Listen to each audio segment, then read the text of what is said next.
Welcome back to AnimeRealm. This is my recap for the anime possibly the greatest alchemist of all time. If you enjoy my recaps, please think about subscribing. The story begins with our protagonist being greeted by a supreme being in a strange, ethereal place.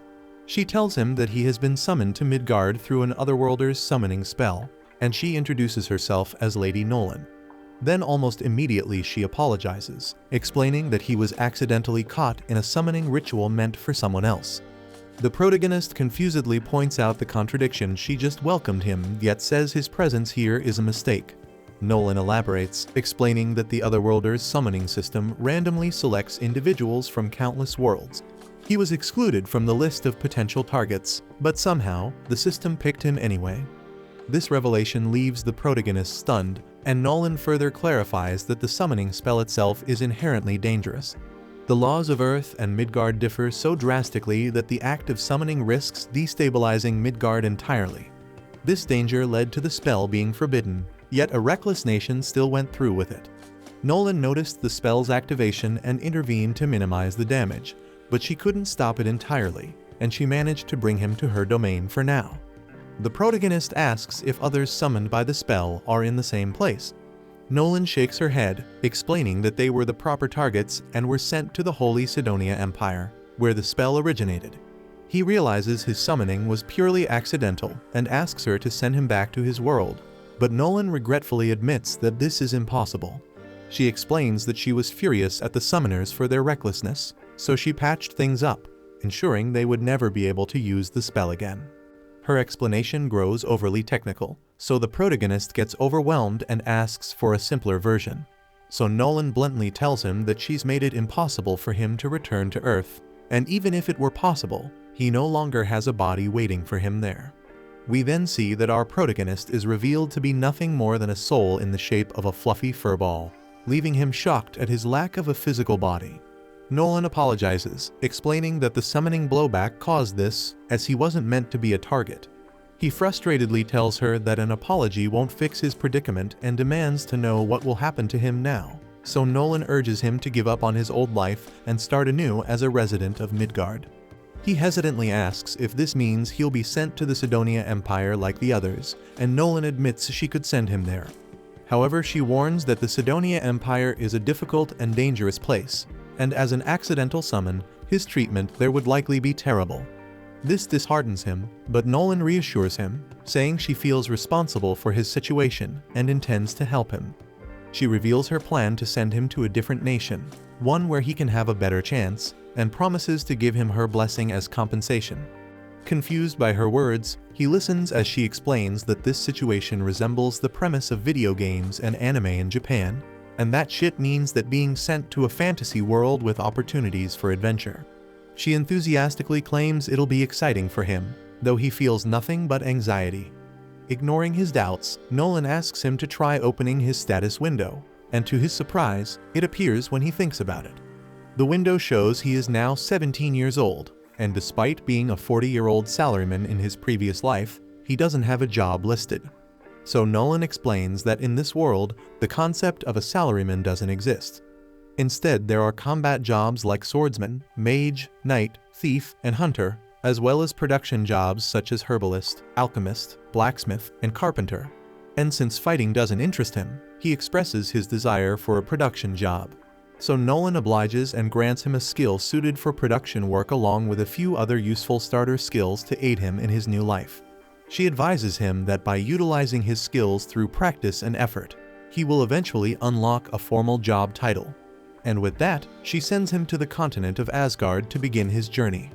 The protagonist then gets teleported to a serene spot by a pond, where he catches a glimpse of his reflection and thinks he looks pretty hot in his new form. Checking the items Nolan gave him, he finds some food, money, and a knife. Opening his status window, he realizes it might be problematic if people find out he has Nolan's blessing, and that thinking makes him discover that he can conceal his skills, so he hides both his blessing and his item box skill. As he continues exploring his abilities, he notices he also has several magic skills. Like any typical otaku, he decides to try them out. He avoids testing fire magic, worried it might accidentally set the area ablaze. Instead, he starts with earth magic, followed by wind and water magic. Watching the spells in action, he feels a rush of excitement, thinking to himself that this truly is a fantasy world. Determined to learn more, he sets out to find a village. While walking, he stumbles upon a piece of wood and uses his appraisal skill to identify it as treant wood. This high-quality material comes from a treant monster and can be used to craft staves, magic items, and spear shafts. Thrilled with the discovery, he uses his blacksmithing skill to shape the wood into a sturdy spear. Observing the rich resources of the area like treant wood, he speculates that the plants might also be unique. And after searching further, he discovers the region is brimming with useful herbs. So he starts gathering as much as he can, but he realizes it won't all fit in his bag, so he stores the excess in his item box, which conveniently has unlimited storage. Suddenly, a girl runs toward him in a panic and hides behind him, and he sees that she's being chased by a massive, ferocious rabbit. He quickly notices how unnaturally large the rabbit is and grabs his spear to defend her. But the girl warns him that the rabbit is carnivorous, making him even more nervous. As the creature leaps at him, he manages to strike it down with his spear, and that shit kills him immediately. Takumi stands in disbelief, amazed that he was able to defeat such a dangerous beast. But this victory earns him a warrior job, even though he doesn't want it. The girl thanks him for saving her, and he asks where she's from. She explains that she's from Board Village and had wandered into the forest while gathering medicinal herbs. He asks if he can accompany her back to the village, and she happily agrees. He feels relieved and smiles, but before they leave she asks if he isn't going to take the horned rabbit with him and mentions that the rabbit is considered quite a delicacy. He quickly stores the rabbit's corpse in his item box, explaining that while it can't hold living things, storing non-living objects like corpses isn't an issue. The girl is amazed at his item box skill and compliments him, and then introduces herself as Molly, and he responds by introducing himself as Takumi. The scene then shifts to the Holy Sidonia Empire, where the three summoned humans find themselves confused about their situation. A cloaked woman then approaches them, welcoming them to a new world. She explains that they have been summoned to use their powers as heroes to save this realm. However, her cryptic explanation only deepens their confusion. She then introduces herself as Elizabeth, the first empress of the Holy Sidonia Empire, and reveals her face, and her expression exudes the air of someone who might suck your damn soul in some dark alley. Then we see that among the three, a girl named Akane suddenly gains a unique skill called Revelation from Lady Nolan. This skill grants her divine insight, instructing her to trust her instincts as they will guide her to the right decisions. Following her instincts, Akane decides not to trust Elizabeth, because everything about her appearance screams dangerous. Back in Board Village, Molly's parents warmly thank Takumi for saving their daughter. Her father introduces himself as Banga the hunter, and her mother as Martha. Takumi asks if it would be alright for him to stay in the village for a while, and they happily agree, mentioning that their village is abundant in herbs and even has a vein of ore nearby, which excites Takumi. Banga then introduces Bobbin, who stands nearby as the village blacksmith. Takumi then thanks the villagers for letting him stay, but they inform him there's no inn in the village. But instead they offer to build him a home, which makes him genuinely happy. They show him a plot of land where his house will stand, and Bobbin gathers the villagers to help with construction. Takumi decides to pitch in as well, using his earth magic to level the ground. The villagers are impressed by his magical skill, but the effort drains a significant amount of his mana. So Banga advises him to conserve his energy and let the rest of them handle the work. Later, Takumi's new home is completed, and he uses his carpentry and blacksmithing skills to craft some basic furniture to make it livable. Feeling settled, he checks his status window and wonders if it's possible to change his warrior job. To his surprise, an option to switch jobs appears, so he excitedly selects alchemist and blacksmith as his main jobs and dives into work. Together with Bobbin, he collects ores of iron, silver, and copper. He even discovers a rare mana-infused material called magic iron ore, deciding to smelt all of it into ingots. Takumi begins with the iron ore, noting that in this world, the process doesn't require a furnace thanks to magic. Using a combination of his alchemy and earth magic, he successfully transforms the raw ore into ingots, but the process consumes a huge amount of mana. But he pushes himself anyway to continue, determined to create as many materials as possible. Later, Molly brings him dinner, only to find that he's collapsed from overexertion. When Takumi regains consciousness, he explains that he pushed himself too hard and drained his mana completely. Martha gives him a sharp lecture for being reckless, and Banga hands him a healing potion, which restores his energy. And from that point on, Martha and Molly check on him regularly to ensure he doesn't overdo it again. Takumi diligently continues his alchemy, refining ores into ingots over several days. And along the way, he manages to extract small quantities of precious metals like gold, lead, tungsten, titanium, and tin. Using these materials, he crafts high-quality utensils and tools, and also his relentless effort causes his alchemist and blacksmith levels to soar. Afterward, we see Takumi honing his smithing skills under Bobbin's guidance, assisting him with fire magic during their work. And together they craft a knife, and Bobbin proudly declares it his finest creation yet. Takumi's blacksmith level skyrockets to 40, while his alchemist level lags behind at 33, much to his annoyance, as his real goal is to excel as an alchemist. Later, Takumi approaches Banga, asking for some potions so he can try making his own using the herbs he's gathered. Banga agrees but only has basic potions to offer, which Takumi gladly accepts. Soon, we see Takumi brewing potions like a mad scientist or an evil witch in a fantasy story.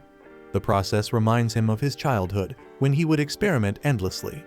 Once his potion is complete, he notices its color is different from Banga's and can feel faint mana radiating from it. He deduces this is due to his use of water prepared with water magic and becomes eager to learn more potion recipes. Not stopping there, we later see Takumi chewing on random poisonous plants on purpose, and when he gets poisoned, he heals himself with his heal spell, a painful but effective method to gain resistance to poison and paralysis while leveling up his light magic skill. He notes that this dangerous method is the quickest way to develop such resistance, though it's far from pleasant, but thanks to this reckless training, he unlocks purification magic. But just as he reflects on his progress, a massive level 25 armored boar appears before him. Armed with his spear and knife, Takumi prepares to defend himself. The boar then charges and Takumi hurls his knife at it, but the blade bounces off harmlessly. He then desperately strikes with his spear, which shatters into countless pieces. Resorting to spells, he casts Rock Ball and Wind Cutter, but neither has any effect. Frustrated and cornered, Takumi scrambles for a plan. But suddenly he notices movement behind him, and he finds a poisoned spider lurking nearby. Assuming the worst, he prepares for another fight, only to realize the spider is injured. And before he can react, the boar charges again. So Takumi braces for impact, but the spider unexpectedly comes to his aid, blinding the boar and causing it to miss its attack. Though the boar is disoriented, Takumi remains at a loss on how to finish it.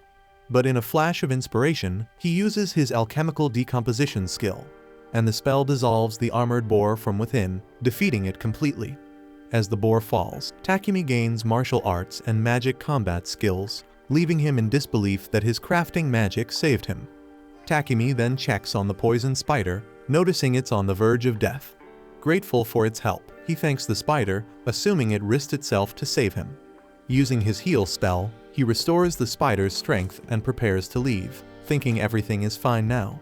However, a notification suddenly pops up, informing him that he can tame the spider. Surprised by the option, he hesitates, but when the spider looks at him with its shiny, hopeful 8 eyes, makes it impossible for Takumi to walk away. He asks if it wants to join him, and upon agreeing, he tames it, unlocking a telepathic connection. He then curiously asks if it already has a name, but it doesn't. Noticing the maple leaf-like pattern on its back, he names it Maple. And as soon as the spider accepts the name, it evolves into a killer spider, and even its severed leg regenerates. Later, Takumi returns to the village, proudly showing the massive armored boar he defeated. The villagers are stunned, amazed he managed to slay such a formidable beast alone. Molly, however, quickly notices the large spider perched on his back. Alarm spreads among the villagers, but Takumi reassures them, explaining that Maple is a tamed monster. Banga is floored, remarking that taming insect-type monsters is almost unheard of. Not wanting to linger on the subject, Takumi redirects their attention to the boar, suggesting they focus on preparing it for a feast. The villagers are shocked at his generosity in sharing such a valuable catch, but he shrugs it off, happy to share. Soon the entire village gathers for a celebratory feast. While they eat, Banga hands Takumi the boar's fangs and leftover hide, explaining that these items can fetch a good price in a big city. Takumi curiously asks about the nearest city, and Banga tells him it's a place called Bolton. Then we see Maple playing with the village children, endearing herself to the community. Watching the lively scene, Bobbin remarks that the village has become brighter and more cheerful since Takumi's arrival. Banga agrees but reflects that Takumi doesn't seem like the type to settle in a small village forever. Meanwhile, in Midgard, Nolan observes Takumi from afar, pleased to see he's thriving. Another Supreme Being joins her, asking what Nolan expects from the boy. Nolan feigns ignorance, but the Supreme Being presses, revealing that she gave Takumi a special body, her blessing, and even sent him a full year into the past before the Holy Sidonia Empire's summoning spell was activated. Nolan dismisses the notion that she has any deeper intentions, but her expression betrays her true thoughts, hinting that she may have a deeper plan for Takumi's future. One morning, Takumi wakes up to find himself tied up in bed, and he immediately knows Maple is behind it. She apologizes, explaining that she's been feeling lonely because Takumi has been so busy lately and just wanted to get his attention. Realizing he's been neglecting her, Takumi admits that work has been consuming all this time, so he decides to take the day off and spend it with Maple, and this simple gesture makes her ecstatic. Just as the two are getting ready to enjoy their day, Martha walks in with Takumi's lunch and immediately notices the awkward situation. To her, it looks like something strange is going on between Takumi and Maple, but Takumi insists that it's not what she's imagining. Martha takes his explanation at face value, but can't help noticing the silky threads Maple has produced. Intrigued, she gets the idea to harvest as much silk as possible from Maple, seeing it as a golden opportunity. Later that day, Martha proudly shows off a shirt she's made from the spider silk, and the ladies in the village are going wild over its texture and quality. Takumi, surprised by their enthusiasm, learns that spider silk is considered a rare luxury item, usually only affordable to nobles. Martha, sensing a lucrative opportunity, asks Maple if she can produce more fabric. Maple obliges and eagerly squirts out more silk, but the process is time-consuming, so this means that she won't have time to play with Takumi anymore. Though Takumi is a little disappointed as he's been looking forward to spending the day with her, still he knows he has other responsibilities to tackle, so he's not entirely bothered. It's been about a month since Takumi first arrived in the village, and he's starting to plan his next steps. He intends to head to the city to advance his studies in alchemy, but the thought of saying goodbye to the villagers he's grown close to leaves him hesitant. In the meantime, Takumi decides to visit Boban at the forge to continue practicing blacksmithing. Together they manage to craft a chest plate that fits Takumi perfectly, as well as a pair of sturdy steel-toe boots. Boban, proud of their work, points out that the boots are great for kicking things in a pinch, but Takumi, ever the pacifist, reminds Boban that he has no intention of fighting because he's committed to becoming an alchemist.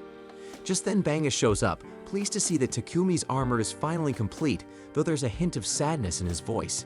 He knows Takumi can't stay in the village forever if he wants to grow his production business, and heading to the city is the logical next step because it's where Takumi can sell more of his goods, access a reliable supply of materials, and truly thrive. Banga then mentions that a trader from Bolton will be passing through the village in a couple of days, and he's already arranged for Takumi to hitch a ride back with him.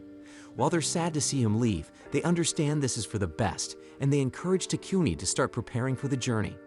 Grateful for their support, Takumi thanks them and heads back to his house to begin packing. On the way, he bumps into Martha, who's carrying a bucket of meat. He curiously asks what she's up to, and Martha explains that she's on her way to dispose of the innards from a horned rabbit Banga had caught. Apparently, the innards are the most delicious part of the rabbit, but they're also tricky to process safely, and without proper equipment to remove diseases and parasites, they had no choice but to throw the meat away. Takumi, however, has a better idea, and he bends down and uses his purification magic to cleanse the meat, making it safe to eat. Martha is grateful, but also visibly stunned by what she just witnessed. She points out that light magic is incredibly rare in this world, and if people found out Takumi could use it, it would likely attract a lot of unwanted attention. So she advises him to keep this ability a secret when he leaves the village. Acknowledging her warning, Takumi promises to be cautious, but while he's still here, he plans to use every bit of his power to improve the villagers' lives, and over the next couple of days he gets to work, using earth magic to construct a sturdy brick wall to enhance the village's defenses. For convenience, he builds a water pump and even adds a few other amenities to make life easier, and by the time he's finished, the village looks completely transformed. So when the merchant from Bolton finally arrives, he's so astonished by the improvements that he barely recognizes the place. Banga then steps forward to greet Papek the trader, and after finalizing a trade deal, Takumi walks up, ready to depart. Papek, who's already heard a great deal about Takumi from Banga, introduces himself and everyone confirms if Takumi has everything he needs. Takumi assures them that he hasn't forgotten a thing, but there's one last gesture he wants to make before leaving.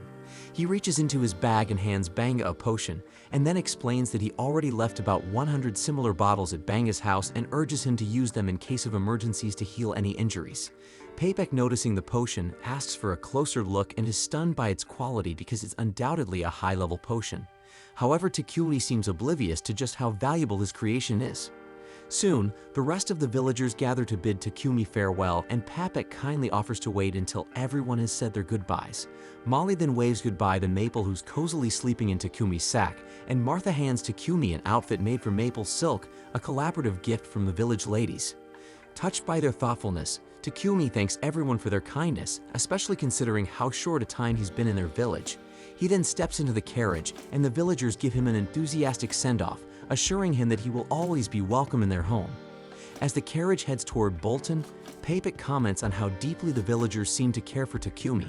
Even the others in the carriage remark on a heartfelt farewell, noting that Takumi was more like family to the villagers than a guest, to the degree that the sincerity of the goodbye tugs at Heath's heartstrings. Speaking of which, the blonde man introduces himself as Heath, while the redhead is Real, and the gloomy-looking man is Boger. They explain that they're part of Lion Fang, a C-rank adventurer party currently serving as Papek's bodyguards. However, they admit there isn't much for them to do in this peaceful region, making the assignment more of a routine journey than a dangerous mission. Real then notices Takumi clutching his bag tightly and curiously asks if something precious is inside. And Takumi casually answers that his pet killer spider Maple is sleeping in there. The group is stunned that Takumi managed to tame a killer spider, prompting Real to ask if he can see it. However, his creepy demeanor makes Maple headbutt him square in the face, and that makes Takumi immediately start apologizing for Maple's behavior, but the others assure him there's no need because Real totally deserved it. Heath even jokes that Maple might develop a fear of all humans after meeting Real, though that's clearly not the case because Maple seems to have taken a liking to Boger. And as the group continues fawning over Maple, Papek calls Takumi to the front of the carriage to discuss the potion he saw earlier, and he asks if Takumi has any more in stock and expresses interest in buying some. Takumi is open to the idea, but before the conversation can go further, one of the horses suddenly halts, signaling trouble ahead. A horde of goblins has surrounded the carriage, preparing to attack. The group knows this is bad news, but instead of panicking, they seem excited about the chance to finally see some action. They tell Takumi and Papek to stay put while they handle the situation. With roughly 20 goblins in the field, the adventurers step out, confident they can take them all. Real then fires arrows from his bow with precision, while Boger and Heath crush goblins left and right with their mace and axe. The fight is over quickly, and the group begins dissecting the goblins to harvest their magic stones. Maple observes the chaos with interest, clearly warming up to Boger but maintaining her disdain for Real and indifference toward Heath. After the skirmish, everyone piles back into the carriage, and the journey continues for another 3 days. When they finally arrive in Bolton, the members of Lion Fang head straight to the Adventurers Guild to report the success of their bodyguard mission. Takumi tags along, as he needs to register with the guild if he plans to stay in the city. Ideally, he would have joined the Alchemist Guild, but since Bolton doesn't have one, becoming an adventurer is his only option. The receptionist Hans explains to Takumi that the Adventurer Guild card can serve as his identification. As long as he completes at least one simple quest per month, the card won't expire. With this knowledge, Takumi proceeds to register as an adventurer and introduces Maple as his pet, finalizing all the paperwork. With his registration done, Takumi heads to Papek's trading company to negotiate a deal for his potions. He reveals that he has about 103 potions in stock, each of exceptionally high quality. Papek is impressed and offers 10 silver coins per healing and stamina potion and 50 silver coins per mana potion. Takumi quickly calculates that this deal would net him over 7 million yen in equivalent value. Shocked by the amount, he feels it's too much money, but Papek reassures him that this is fair, adding that Takumi could earn even more if he established a solid reputation as a potion producer. Papek, aware of Takumi's plans to become a producer in the city, advises him to find a home with an attached workshop for efficiency. Takumi realizes he hadn't even thought about housing yet. So to help him out, Papek calls over his assistant Thomas and asks him to show Takumi a suitable property at an affordable price. Then when Takumi finally sees the property, it looks more like a grand mansion than a simple house. Feeling overwhelmed, he doubts he can afford such a luxurious place. Thomas, however, assures him that the mansion is surprisingly affordable and even guarantees that it's ghost-free, eliminating any unnecessary worries. Takumi then notices the spacious workshop attached to the mansion, which makes it incredibly convenient for his work. Realizing the long-term benefits and knowing he has enough funds from the potion deal, Takumi decides to go for it. And after a moment of deliberation, he tells Thomas with newfound confidence that he'll take the mansion. Thomas is delighted to hear Takumi's decision and assures him he'll begin the paperwork immediately, and he tells Takumi he can move in as early as tomorrow. As they walk through the city streets, Takumi catches a foul stench in the air. Noticing Takumi's discomfort, Thomas explains that the unpleasant odor comes from the city sewers. While the wealthy use magical purifiers to clean their sewage, the main city sewers lack this luxury due to the rarity and expense of magical purifiers, which are typically found only in ancient ruins or dungeons, and occasionally priests are hired to manually purify the sewers with magic, but most of the time they remain filthy. The next day, Takumi and Maple settle into their new house, and Takumi immediately starts brainstorming a solution to the sewer issue. He visits Papek's company to acquire some quartz and clay. Using magic, he shapes the materials and combines fire magic with space-time magic to bake them efficiently. The process is exhausting, and after depleting his mana reserves, Takumi has to drink a couple of mana potions to recover. Despite the effort, his work pays off because he successfully creates a modern toilet. Not long after, Takumi hears a loud scream from the living room. Rushing to investigate, he finds Papek completely wrapped in Maple's silk. Takumi gets bewildered and demands to know why Maple did this, and Maple innocently explains that she thought Papek would find it fun. To her credit, the silk is so comforting that it put Papek to sleep, but the sudden swaddling was definitely alarming. Takumi profusely apologizes for Maple's behavior, but Papek reassures him that it's fine, though being swaddled out of nowhere did give him quite a scare, so he asks to use Takumi's restroom because he needs to shake it off. Moments later, Papek emerges from the restroom with wide eyes, demanding to know what the marvel of technology inside is. Takumi casually explains that it's a toilet he invented. He fitted it with a magical purification device, which automatically cleans itself after use. Essentially, once someone uses it, the device employs purification magic to break down waste into inorganic materials, which are then flushed away. Papek is amazed, marveling at the ingenuity, but he quickly realizes that creating such a device would require someone with a rare aptitude for light magic. Takumi immediately realizes he may have messed up, remembering Martha's strict warning not to use his light magic openly. Worried about the potential fallout, he pleads with Papek to keep this a secret. Papek, understanding the gravity of the situation, promises not to tell anyone. However, he's absolutely adamant about one thing: he needs those toilets, and he boldly asks if Takumi can make 100 of them. Takumi hesitates, knowing how much effort it took to craft just one, but with Papek's relentless insistence, he reluctantly agrees, but under the condition that Papek supplies the necessary raw materials. Papek gets overjoyed and accepts the deal, but points out that it's unreasonable for Takumi to handle the entire workload himself. So he suggests that Takumi should consider getting a slave. The suggestion shocks Takumi, who's firmly against slavery. Papek, however, reasons that if Takumi wants to keep his abilities under wraps, having a bound-to-secrecy slave is the safest option. Light magic is a massive deal, marking someone as chosen by God, and the Church of Divine Light wouldn't take kindly to commoners gaining access to cheap purification methods via Takumi's toilets. The church, which profits heavily from monopolizing purification magic, would likely try to force Takumi into their fold.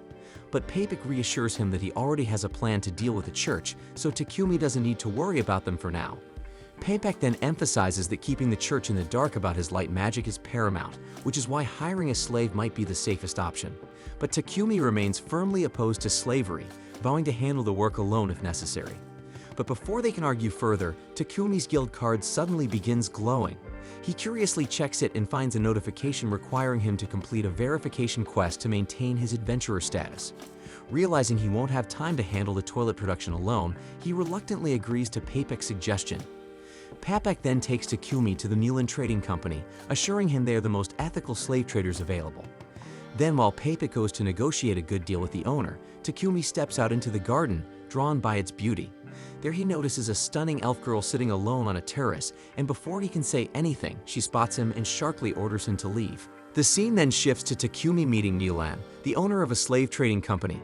Papek introduces Takumi to her, explaining that he's looking for a slave. However, he adds that Takumi is hesitant about using a slave contract, so Takumi reveals that in his homeland, slavery doesn't exist. Mulan nods in understanding and explains that if Takumi makes a contract with a slave, the slave will indeed be bound to him. However, she assures him that in the kingdom of Barkula, the rights of slaves are protected by law. She then outlines the general rights of slaves, and Takumi sums it up, noting that the owner is obligated to provide food, clothing, and shelter. Additionally, both the owner and the slave are strictly forbidden from causing life-threatening harm to one another, and the slave is prohibited from sharing any personal information about their owner with others. Takumi reflects that this system is different from what he had imagined. Mulan then explains the common types of contracts. Slaves who enter servitude due to debt remain bound until their debt is fully repaid. Criminals can choose contracts as a form of rehabilitation and to earn a livelihood. Prisoners of war may accept contracts to secure a place to live. However, she adds that some people are captured and forced into slavery illegally, a sad reality that occurs all too often. Papek then suggests that a war slave might suit Takumi best since they can only be freed with their master's permission. Mulan asks why, curious about his preference, so Papek explains that Takumi is a producer with exceptional skills that are impossible for others to replicate. Mulan, however, wants to hear the reason directly from Takumi, so he explains that his primary goal is to focus on his work. However, he also has responsibilities, including completing Adventurers Guild quests and managing daily tasks. He also mentions that he needs someone to manage the mansion where he's currently living and handle the housework. Furthermore, Takumi possesses many confidential skills which would draw unwanted attention. Takumi also adds that he often ventures into dangerous areas to gather materials, so it would be ideal to contract someone who protect him and assist during all that stuff. Hearing Takumi's requirements, Mulan realizes he needs 2 slaves. She summons a girl named Maria, introducing her to Takumi. Mulan then explains that Maria was kidnapped by bandits as a child and has no surviving family. Over the years, she has been trained in reading, writing, calculations, and general housekeeping. She then informs Maria of Takumi's needs, emphasizing that he requires someone to manage his mansion. Takumi then outlines the layout of his mansion, describing the number of rooms, and asks if she can handle it alone. Maria confidently states that she can manage it, and Takumi is relieved to hear this. Noticing his hesitation, Maria asks if something is wrong. Takumi admits that he surprised someone as cute as her hasn't already been chosen by someone else. Embarrassed by the compliment, Maria blushes. Takumi quickly apologizes, worried that his comment might have been inappropriate, but Maria assures him it's fine, explaining that her skills are limited to general housekeeping. Takumi assures her that housekeeping is all he needs, but Maria hesitates, appearing uneasy. When he asks what's wrong, she shyly clarifies that she won't be sharing his bed. Takumi is surprised and quickly clarifies that such an arrangement isn't what he's looking for. He reassures her that his sole interest is her ability to manage the household. Maria feels relieved and agrees, so Mulan decides to proceed with their contract. Mulan then informs Takumi that she currently doesn't have any war slaves suited for combat. However, Maria mentions someone named Sophia. Mulan immediately tells her to stop speaking out of turn and instructs her to return to her room to gather her belongings. After Maria leaves, Takumi curiously asks who Sophia is, so Mulan explains that Sophia is a war slave, but she has certain problems. Hearing this, Takumi grows intrigued and feels a strong urge not to ignore the situation. He wonders if it's his intuition skill guiding him, but he decides to trust the feeling and asks Mulan if he can meet Sophia.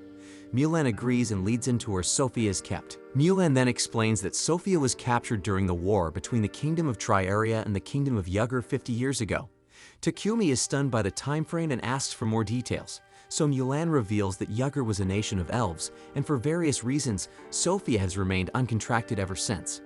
Takumi curiously asks what those reasons are, so Mulan explains that Sophia's left ear has been sliced off and her right hand and left leg have impaired movement. While her impairments don't interfere with daily life, they make combat nearly impossible. Additionally, her elemental magic and sprite magic have been sealed, and she is likely under a curse. These significant limitations make her unfit as a main combatant, which is why no one has taken her. Takumi then asks to speak with Sophia alone, so Mulan agrees and steps out of the room. As Takumi examines Sophia more closely, she tells him plainly that she won't be of any use to him. But Takumi checks her stats anyway using his skill, and to his surprise, her stats are incredibly high, though each one has been reduced by 100 points due to her injuries. Her mana is also completely inaccessible because of the curse, but Takumi realizes her potential and thinks that he can heal her injuries and lift the curse. Mulan then returns to the room and asks Takumi what he plans to do. And without hesitation, he tells her he wants to form a contract with Sophia. Sophia, still doubtful, reminds him that she can't fight, but Takumi simply replies that he will fix her. Mulan is skeptical, questioning whether Takumi can actually address the issues that have plagued Sophia for 5 decades. Takumi confidently says he can, and Mulan agrees to let him take Sophia under his care. Sophia remains uncertain and asks if he truly wants her as his slave. Takumi asks if she doesn't want him as her master, but she responds that a slave's wishes don't matter. And with that, Mulan begins the contract process. She casts a spell binding Takumi, Sophia, and Maria into a formal contract. After the contract is sealed, both Sophia and Maria express that they will do their best to serve Takumi. Takumi thanks them and treats them with respect, but Sophia quickly reminds him that they're just slaves and he doesn't need to act so politely. Mulan, observing the interaction, smiles and remarks that they found themselves a good master. Afterward, Takumi arrives at his house, where Maple leaps at him as soon as he opens the door. Startled, Maria and Sophia immediately prepare to fight the killer spider, but Takumi quickly stops them, explaining that Maple is his pet. He then introduces Maple to the two of them and informs Maple that Maria and Sophia will be living with them from now on. Takumi then shows Maria and Sophia to their rooms. Both are surprised to learn they'll have their own separate spaces, hesitant to accept such accommodations. Takumi insists, explaining that the mansion has many unused rooms and it's better to put them to good use. He also informs them that the mansion has a bath they can use anytime. They express gratitude but suggest he go to the bath first. Takumi hasn't decided on his own bathing schedule, so he encourages them to use it freely, assuring them he's installed a device to keep the water clean constantly. Later, we see Maria and Sophia relaxing in the bath. Maria remarks that she never thought Mulan would let Sophia go, as she had refused to sell her to anyone before, no matter how much money was offered. Maria believes this means Mulan must have truly acknowledged Takumi as a worthy master, and she thinks he seems like a kind person as well. Sophia, however, remains skeptical and points out that when she looked at the contract Mulan prepared, most of the entries regarding Takumi were left blank. She believes he might be hiding something, and if so, there must be special circumstances or a reason why sharing that information could cause trouble, and she admits that she doesn't fully understand what he's thinking. When they leave the bath, they discover that Takumi has already prepared dinner. Maria is devastated, insisting this was supposed to be her job. Takumi reassures her, explaining he just wanted to make things easier for their first day. He promises she can take over the work from tomorrow, and Maria asks if she can at least clean up after dinner, to which he agrees. Then we see Sophia is surprised to see Takumi inviting them to eat at the same table as him. When she asks about it, he explains that he doesn't want them to live separately just because they are serving him. He hopes they'll eat with him, as it would make him happy, and they agree, but with a little bit of hesitation. The next day, Takumi collects his order from Papek, who warns him to handle it with care, so Takumi assures him he understands and heads out. On his way back, Takumi spots a church and decides to visit, and inside he finds a statue of Lady Nolan. Offering a prayer, he thanks her for her blessings and mentions hearing that the Holy Empire of Sidonia controls this country's religion, so he curiously asks why she was bad-mouthing Sidonia earlier. To his shock, Lady Nolan suddenly appears before him. Takumi gets startled and asks how this is possible, so she explains that his prayer reached her, which allowed her to call him into her presence briefly. Lady Nolan then answers his question, revealing that she has no connection to Sidonia or its Church of Divine Light. She explains there are two major religions in this world, the Church of Creation, which has always worshipped her, and the Church of Divine Light, which was created later. The latter's god doesn't truly exist, but the Holy Empire of Sidonia used aggressive tactics to spread its influence rapidly, opposing the Church of Creation. So Lady Nolan chose not to intervene, viewing it as a petty human conflict. Takumi then realizes this lack of interference allowed Sidonia to activate its summoning spell, bringing someone like him to this world. Lady Nolan apologizes again, acknowledging the unintended consequences of her inaction. She then offers a disclaimer about her blessing. While parts of it are permanent, others are temporary. As Takumi grows, the aspects of the blessing that helped him grow quickly and meet kind people will fade. She simplifies it by saying his tutorial for beginners is nearly over. Soon, he will face more significant challenges, including hitting walls in his growth and encountering individuals with ill intentions. Takumi reflects on her words, realizing that many of the kind people he's met so far were likely a result of the blessing. Accepting that he will need to rely more on himself moving forward, he thanks Lady Nolan one last time and exits the church. The story then jumps forward by 1 year into the future, showing the king of Sidonia asking about the progress of the summoned heroes. He is informed that they are currently training with the knights. The king expresses hope that these heroes will become valuable assets, acknowledging the difficulty of summoning them to this world. The minister notes that the heroes were initially reluctant to help, but thanks to Elizabeth's persuasion, they had become more cooperative. The scene then shifts to Akira and Yamato sparring with the knights. The knights mock their poor performance, highlighting how far they still have to go. Yamato then recalls a humiliating memory from his past, when he was defeated by a freshman during a judo match and ridiculed by everyone. Motivated by that memory, he trains with renewed determination, earning the knights' grudging respect for his grit. Meanwhile, the knights ask Akane to join in, but she refuses, stating that she's not interested in violence. She then tries to leave, but Elizabeth intercepts her, insisting that this is not about violence but something essential to saving the world. Then Akira steps in dramatically, playing the role of the protective hero, and assures Akane that she doesn't need to worry because he will protect her.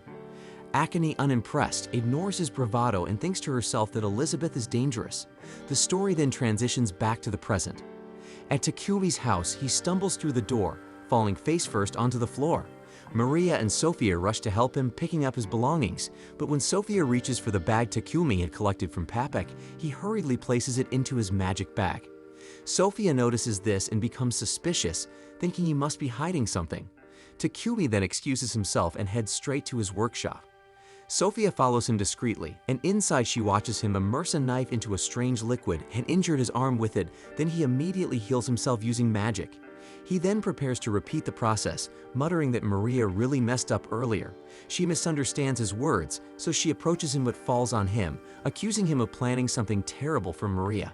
Takumi gets confused, but before he can explain, Sophia collapses from exhaustion. Takumi realizes she's overworked and notices an injury on her hand. He attempts to heal her, but the process consumes far more mana than usual, likely due to the curse affecting her.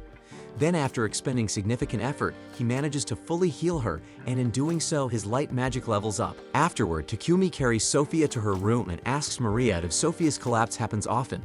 Maria explains that Sophia has fainted from exhaustion before, usually when she moves too suddenly or gets overly excited, and she suspects the cause is the curse affecting Sophia. Determined to help, Takumi begins a healing process, combining his Dispel spell with Extra Heal to treat her condition, and he successfully regenerates Sophia's ear and completes the treatment. Some time later, Sophia wakes up, confused about how she got to her room, so Maria asks if she's feeling alright, and Sophia admits that she feels lighter than ever. But then she quickly recalls her earlier misunderstanding, so she panics and urges Maria to run away, claiming Takumi isn't the man Maria thinks he is. Maria, however, smiles and tells Sophia that Takumi is even better than she imagined. Sophia confusedly demands to know what Maria is talking about, so Maria hands her a mirror and Sophia stares at her reflection in shock because her ear is back to normal. She also realizes that her magic, which had been sealed for years, has returned. So Maria explains that Takumi cured her. Later, Sophia meets Takumi and asks him about what happened. He explains that earlier he had been cutting and healing himself to level up his light magic so he could properly heal her. Sophia then curiously asks what he meant when he mentioned that Maria had messed up. Takumi clarifies that Maria had mistakenly thrown away some medicinal herbs he'd collected, mistaking them for trash. Sophia, embarrassed by her misunderstanding, then asks why he went to such lengths to help her, especially since it was dangerous for him, and Takumi simply replies that he was keeping his promise.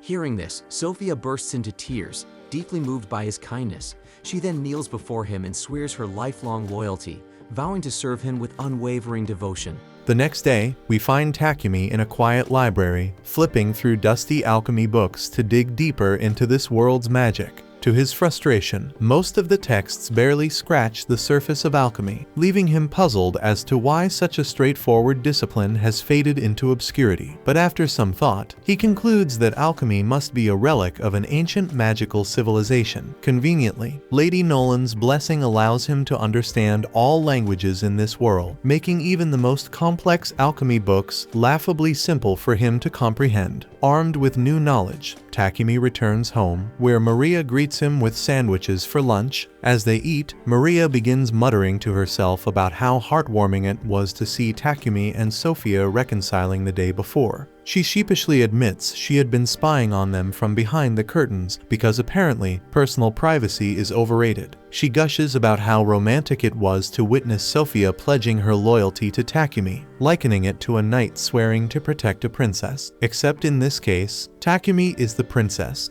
Maria and Maple wholeheartedly agree that Takumi makes an adorable princess, much to his utter embarrassment. He can only respond with a cringing smile. Later in the afternoon, Takumi heads outside to work on his production business because today's task involves packaging a bulk order of toilets for Payback. Aria and Sophia join him, cleaning and packing the goods while Takumi daydreams about breaking free from the monotony of manufacturing. He casually shares his thoughts with Maria and Sophia, confessing his longing to explore the world. He dreams of hunting exotic materials, sampling unique meals, and uncovering hidden ruins. Naturally, he also mentions taking Sophia along as his bodyguard while leaving Maria behind to manage the mansion. Maria, however, is less than thrilled about being left behind, while even the spider Maple gets to tag along, and that's just too much for her to bear. She then hits him with her signature, cute yet manipulative maid look, and predictably, Takumi falls for it. But before deciding, Takumi checks Maria's stats by gently rubbing her face to open her status window, because apparently that's how status windows work, and to his surprise, her stats are better than expected, suggesting she could handle combat. Impressed, Takumi decides to bring her along on his future adventures, but insists that she trains with Sophia to refine her skills first. With that settled, Takumi starts crafting weapons and armor for Sophia and Maria. When he asks for their preferences, Sophia doesn't hold back. She hands him an extensive, borderline excessive list of her weapon requests and volunteers Maria for a spear, promising to train her personally. Takumi then gathers the necessary materials and gets to work, channeling his alchemy manipulation magic to speed up the process. Meanwhile, Sophia puts Maria through her paces, and Maria quickly discovers that being a battle maid involves a lot more sweat and significantly fewer tea parties. Takumi finishes the weapons in record time, adding personal touches, a wing pattern for Sophia's weapon, and a flame motif for Maria's spear. Of course, he goes the extra mile and enchants them with auto repair and attack boosts, because well, why not add a little extra power? As Takumi works, his mind wanders into dangerous territory. He imagines Maria wielding her spear in full maid attire, and his overactive imagination leads to a classic anime-style nosebleed. To make matters worse, Maria, somehow sensing this moment of unholy admiration through what she calls maid telepathy, claims she can feel someone ogling her sacred plot. Takumi tries to shake it off and focuses on the next task, crafting armor. Naturally, his first instinct is to go full RPG mode and consider making enchanted undergarments instead of practical gear, because let's face it, that seems to be standard in these worlds. But even Takumi realizes this idea crosses too many lines, especially since Maria and Sophia are technically his employees and not participants in his questionable cosplay daydreams. The real challenge, however, is getting their measurements. Asking directly would only earn him a one-way ticket to Pervsville. But Takumi has a solution. With a mischievous grin straight out of a shonen villain's playbook, he uses his alchemy magic to create life-sized replicas of Sophia and Maria. He spends a hilariously awkward amount of time staring at these mannequins, particularly at their melons, because professionalism has never been his strong suit. Let's just say Takumi's imagination runs wild as he revels in the fantasy of being the master of his two servants. After several days of work, Takumi finally finishes the armor, which looks nothing like what you'd expect. Sophia gets a simple breastplate, and Maria's armor is basically a red maid outfit that belongs in a fantasy game. Surprisingly, both girls are thrilled by the design, but Sophia pauses to wonder how Takumi matched their sizes so perfectly without taking measurements. Takumi naturally keeps this a secret because he can't exactly confess his pervy methods after all. With that sorted, the trio heads to the Adventurers guild so Sophia and Maria can be registered and obtain travel licenses for venturing outside the city. After the girls receive their guild cards, Takumi registers the three of them as a new party and prepares to accept their first quest together. Just as he's about to pick one, a group of D-ranked adventurers approaches, their leader being an overweight thug with an oversized ego. They immediately start picking on the group, telling the girls to dump Takumi and spend their time with someone more deserving than an F-ranked loser like him. Takumi doesn't take this insult lightly. Though internally terrified of the fat thug leading the group, he wants to protect his friend's honor. Summoning every ounce of courage, he stands his ground and uses physical enhancement magic to block the thug's attack. However, when the thug's punch connects, his own arm breaks from the impact, leaving Takumi unharmed. Just as things are about to escalate further, the guildmaster arrives to put a stop to the commotion. However, upon seeing the injured thug, the guildmaster immediately blames Takumi for the incident, completely unaware that the thug hurt himself trying to attack Takumi. As the guildmaster scolds Takumi, Sophia, and Maria, the receptionist Hans intervenes, explaining that the white-haired idiot hadn't started the fight and was only defending himself. When Hans addresses the guildmaster by his title, Takumi's jaw nearly hits the floor. He's shocked to learn that the bald-headed, angry bird-looking man is actually the guildmaster. Hans formally introduces him as Barak. Ignoring the introduction, Barak sternly orders Hans to heal the thug's broken arm. Afterward, Barak asks Takumi and the girls to follow him. In what feels like an interrogation room, the guildmaster demands to know what Takumi's deal is. Initially hesitant to reveal his abilities, Takumi is forced to explain when Hans mentions detecting traces of magic at the fight scene. Hearing this, Takumi realizes how sharp Hans' sense skills must be. While admitting to using magic, Takumi clarifies that he didn't cast any spells on the goons from earlier. Instead, he explains that he coated his body with charcoal from his item box. Hans doubts him, but becomes convinced when Takumi adds that he synthesized the coal into diamond. Recognizing this as alchemy, Hans recalls that Takumi had initially wanted to join the Alchemist Guild when they first met. Ignoring the magic talk, Barak shifts the conversation to the women in Takumi's party. When Sophia and Maria confirm they're his teammates,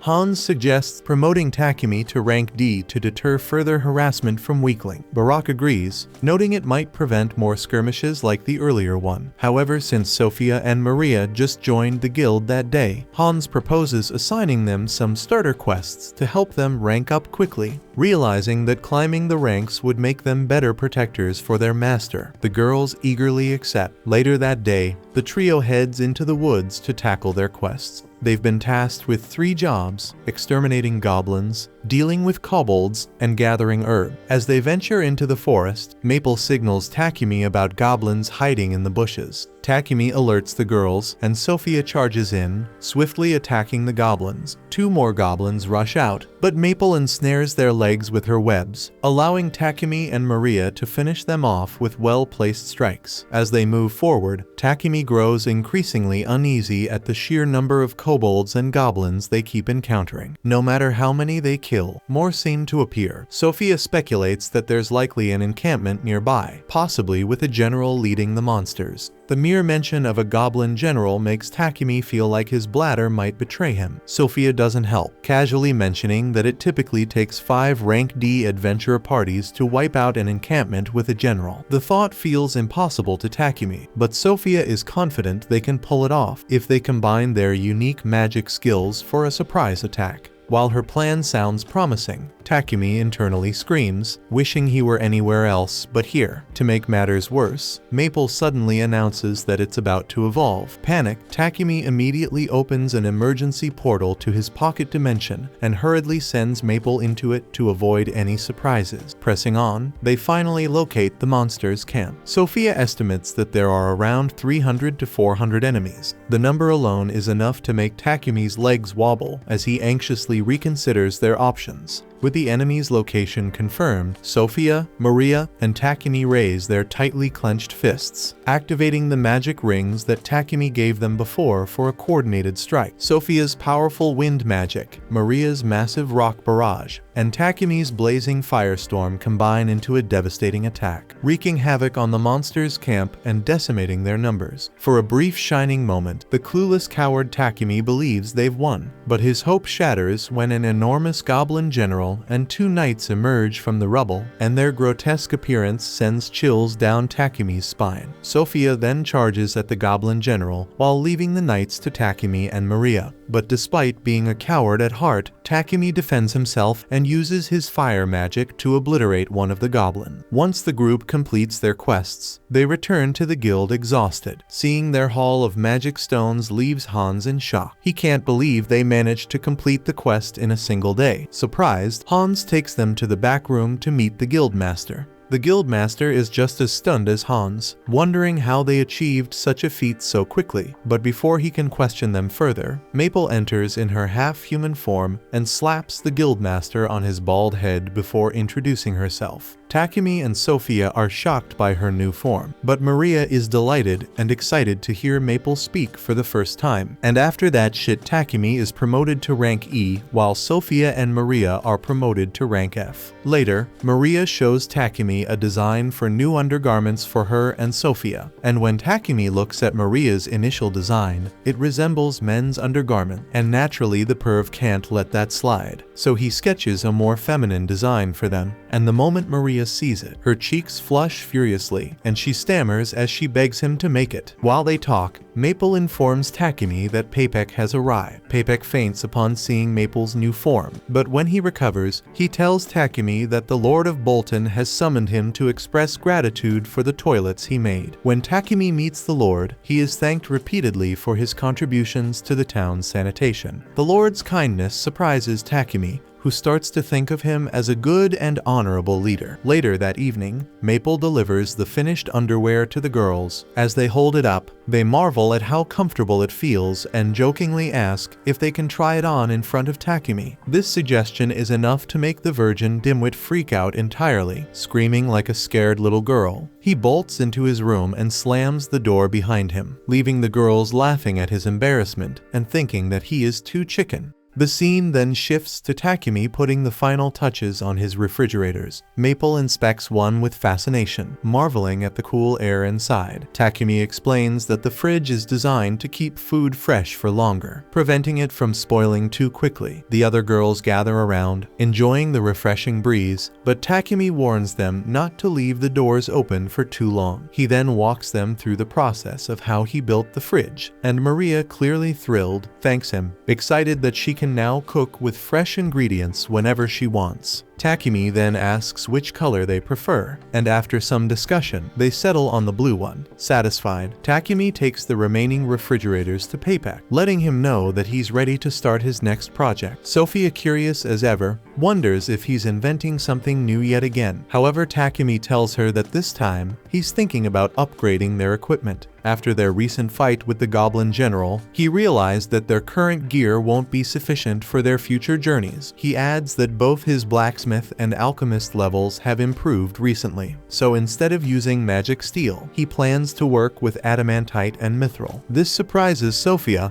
but she looks forward to seeing what he can create. Afterward, Takumi seeks out Hans to ask where he can find mithril and adamantite. Hans informs him that both are extremely rare ores and that there are no blacksmiths in the city capable of refining them properly. Still, he offers Takumi a list of skilled blacksmiths who live in the area. He also points out that since Takumi is an alchemist, he might be able to synthesize the ores himself. Takumi is surprised by this suggestion, but Hans explains that synthesizing them would be incredibly time-consuming and drain a massive amount of mana. He then suggests a more practical approach, mining the ores directly from a town called Horas. located northwest of the kingdom of Barkula. However, there's a catch. The mines are restricted, and only members of the Blacksmith Guild are allowed entry. Fortunately, there's a loophole. If Takumi accepts a quest to eliminate the monsters that occasionally appear in the mine, he'll be granted temporary access. This means he could mine the ores while also completing the quest. So Takumi believes that if he does, this will mean killing 2 birds with 1 stone. The guildmaster then suddenly appears, informing Takumi that Bolton has been experiencing a shortage of Trent wood. He explains that this is due to most adventurers prioritizing black buffalo hunts, which are common around this time of the year. He emphasizes that this is a serious issue and casually points out that the Forest of Death, where Trent wood can be found, happens to be on the way to Hora's. Takumi immediately realizes that the guildmaster is trying to rope him into hunting Trents as well. The guildmaster confirms this assumption and further mentions that hauling back all that Trent wood shouldn't be an issue for Takumi since he has space-time magic. Takumi agrees to take on the task since he also uses Trent wood himself, but the guildmaster isn't finished yet. He brings up a blacksmith who needs to travel to Hora's and requires an escort, once again pushing another mission onto Takumi. At this point, Takumi can't help but think that this guild is absurdly exploitative. The guildmaster then attempts to sweeten the deal, offering Takumi a promotion to rank D if he completes the quest. However, Takumi is skeptical, revealing that he has never taken an escort mission before. He suggests that the Lion Fangs would be better suited for the job, but the guildmaster informs him that they are already occupied with another quest. Accepting his fate, Takumi shifts gears and asks how long the journey to Hora's would take. Hans explains that a standard horse carriage would take about 7 days, whereas a monster horse carriage could make the trip in 4. Understanding the situation, Takumi requests a monster horse carriage, but Hans disappoints him by revealing that they are all currently in use. Just then, Real enters the room,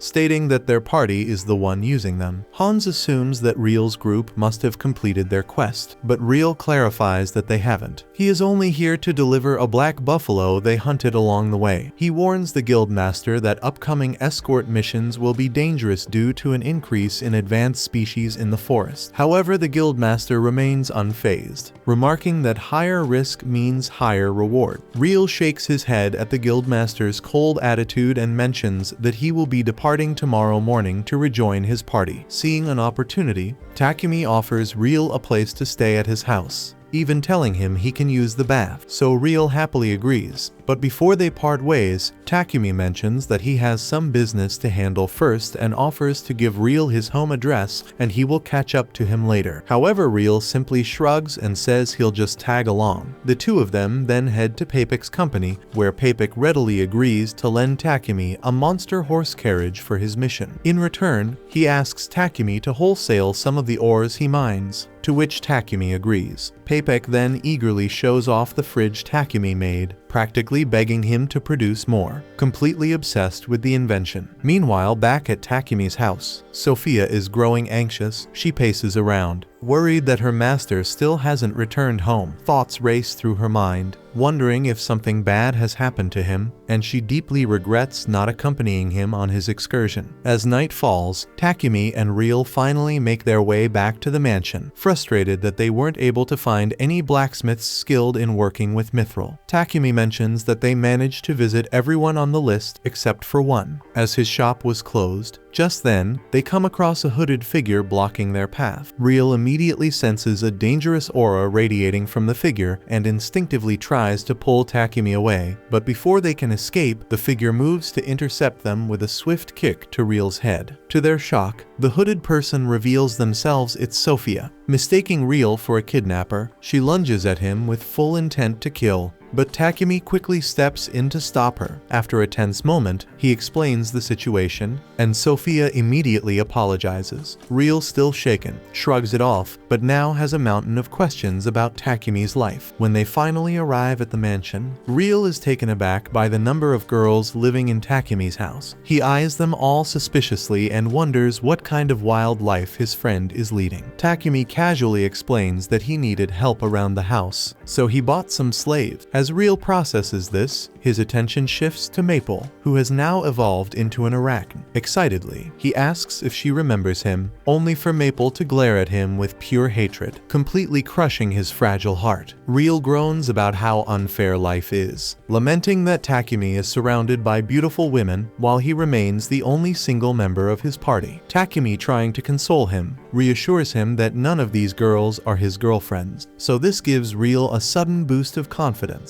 prompting him to boldly ask both Maria and Sophia out on a date. However, they shut him down immediately, stating that they have dedicated their lives to Takumi. Takumi then just tells him to take a damn bath, and later we see Real pathetically bathing with tears in his eyes. Meanwhile, Takumi and the others gather for a strategy meeting. Sophia agrees with Takumi's plan to take down some treants, mentioning that she is also fine with exterminating monsters in the mine to collect ores. The group reaffirms their commitment to the mission, promising to do their best. Takumi nods, telling them that they will depart in 3 days. With that in mind, he decides that he needs to forge better equipment for his party before they set out. The next morning, Real leaves the mansion, and afterward, Takumi examines the mana-draining sword he obtained from the Goblin Emperor. He discovers that it's made of tungsten carbide, an incredibly hard substance, and realizes that the weapon is far too large to be practical for a human. Deciding to repurpose it, he attempts to melt it down, but the sword resists his effort. After a great deal of perseverance, he finally manages to forge the massive blade into 2 human-sized swords. Noting that the blade absorbs an opponent's mana to become sharper and stronger, he decides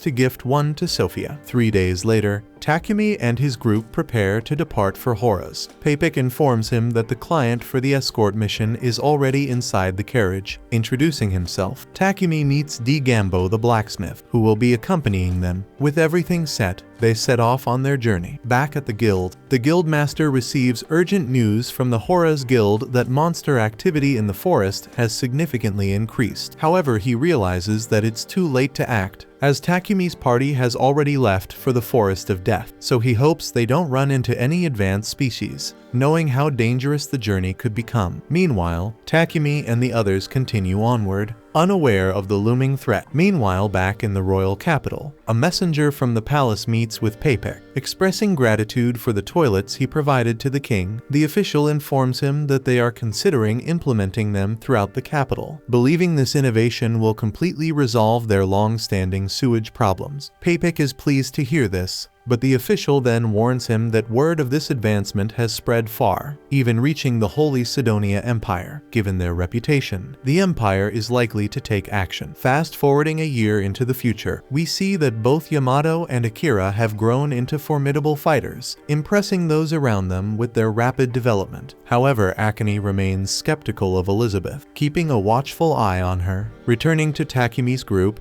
they make a stop near the Forest of Death. Takumi casts a protective barrier around their camp and instructs D. Gambo to stay inside while they deal with the treants. The scene then shifts to them deep in the Forest of Death, where Takumi asks Sophia how to tell the difference between a treant and a regular tree. Sophia explains that he needs to focus and sense their magic while observing their surroundings. She then points at one, revealing it to be a treant, and Takumi immediately charges at it. It tries to strike him with its roots, but Maple and the others step in to cover him. Seizing the opportunity, he thrusts his spear into the monster, bringing it down and leveling up both his axemanship and logging skills. Thinking these creatures are weak, Takumi assumes this will be an easy task. However, Sophia warns him that they are surrounded and suggests using magic to take them down more efficiently. The team unleashes their spells, cutting and burning through the treants, and as the battle rages on, Takumi levels up several of his skills. Suddenly, an elder treant appears, significantly stronger than the rest. The girls attack, but their strikes have no lasting effect as the monster regenerates instantly. Seeing this, Sophia tells Takumi they must take it down in a single, decisive strike, so she instructs him to coat his blade in fire magic, which he does before rushing the elder treant. Dodging its attacks, he lands a direct strike to its eye, dealing a fatal blow. With that, the creature is finally defeated, and Takumi's skills level up again, Takumi then notices a strange fruit on the ground and is surprised to learn that trees bear fruit. Sophia identifies them as miracle apples, an extremely rare find, so Takumi suggests they take them home, and Maria, excited, announces her plans to bake an apple pie. Later, the group arrives in Horace and heads straight to the Adventurers Guild. Takumi decides to take a quest to hunt iron moles in order to gain entry to the mine. Soon after, we see the party mining alongside Digambo. Takumi successfully unearths some mithril, and Digambo directs him to a spot containing adamantite ore. Digambo is amazed at Takumi's luck, as it's rare to find such valuable materials on a first mining expedition. Just then, an iron mole suddenly emerges from the ground, and without hesitation, Takumi blinds it using his light magic, allowing Sophia to swiftly finish it off. The others marvel at how effortlessly he took down the creature, and Takumi explains that he figured light magic would work since iron moles thrive in darkness. Sophia is still surprised by how easy it was, while Maria pouts, disappointed that she didn't get to contribute in any shit. With their quest complete, they mine a massive load of ore before returning to Bolton. The next day, Takumi visits Digambo's shop, eager to learn the basics of synthesizing and forging mithril and adamantite alloys. Digambo agrees to teach him and starts by having Takumi forge a mithril knife. Afterward, Takumi upgrades the girl's armor using the high-quality materials he obtained, ensuring they are better prepared for future battles. The scene then shifts to the girls trying on their new armor. Utterly speechless at the number of unique skills and enchantments infused within them, Sophia's armor is imbued with wind and water elements, while Maria's carries fire and earth attributes. Takumi explains that to embed their elemental affinities into the armor, he had to saturate magic stones with his mana until they turned blue. Curious, Maria asks Takumi how he enhanced his thunderclap skill, and he proudly reveals that he enchanted it with enhanced agility, making him significantly faster. To demonstrate, he takes off at high speed but loses control and crashes straight into the wall. The girls, wanting to spare him the embarrassment, pretend not to have seen anything,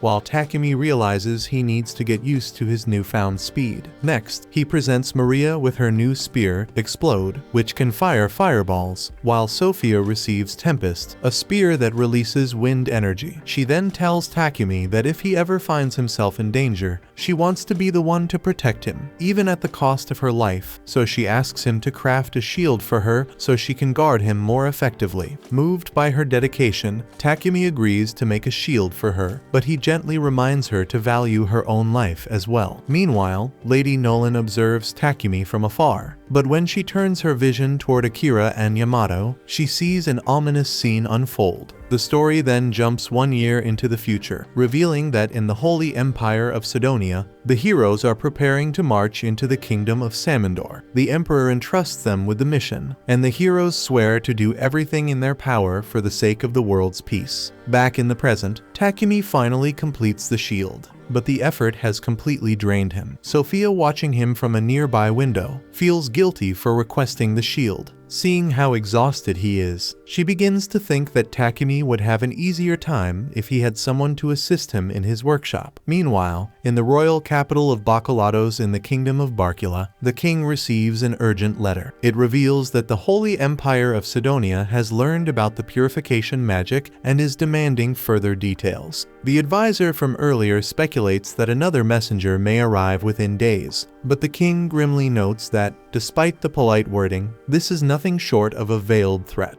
Elsewhere, we see a meeting between a Sidonian envoy and the king of Barcula. The envoy explains that rumors have been circulating about a mystical device being used to purify the sewers. He goes on to say that the Church of Divine Light has formally appealed to Sidonia's pope, asserting that light magic is a divine gift reserved solely for their church. In essence, they claim that the authority over purification magic rightfully belongs to them. The king pretends to be unaware, asking for clarification on what this really means.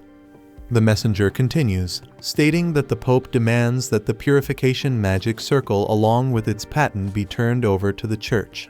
In response, the king argues that if such power is truly bestowed by God, the church should be capable of forging its own magic circle without needing to rely on others.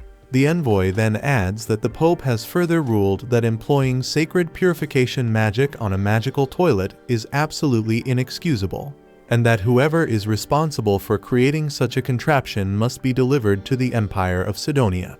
The king refuses this demand outright, prompting the messenger to warn that the Pope intends to recall all the priests of the Church of Divine Light from their kingdom if the ultimatum is not met. Unfazed, the king coolly replies that they can recall their priests if that is what the church demands.